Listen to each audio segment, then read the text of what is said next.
அச்சச்சோ, ரெயின்சிகா பாப்பா அழுகுறாங்க. எதுக்காக அழுகுறாங்கன்னு அப்கமிங்ல சொல்றேன். ரெயின்சிகா மம்மி மளிகை கடைக்கு போய் ராகி மாவு வாங்கிட்டு வாங்க அப்படின்னு சொல்லியிருந்தாங்க. எதுக்குமான்னு கேட்டேன். இன்னைக்கு ராகி களி செய்யலாங்கன்னு சொல்லியிருந்தாங்க. ஓகேமான்னு சொல்லிட்டு நானும் மளிகை கடைக்கு போய் ராகி மாவு வாங்கிட்டு வந்துட்டேன். ராகி களியோட மட்டன் கிரேவி வச்சு சாப்பிட்டா சூப்பரா இருக்குன்னு சொன்னாங்க.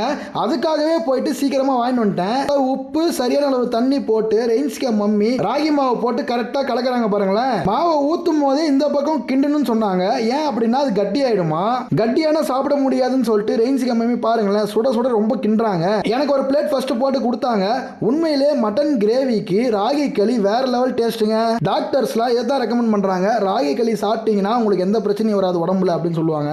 ஓகே, ரெயின்சிகா பாப்பா இதுக்காக தான் அழுகுறாங்க பாருங்களேன். நகத்தை வெட்டிக்க மாட்டாங்களாம், அதுக்காக தான் அழுகுறாங்க பாருங்க. நம்ம ரெயின்சிகா பாப்பா ஆல்ரெடி களி சாப்பிட்டுருக்காங்க. அந்த டேஸ்ட் இன்னும் மறக்கல அவங்க.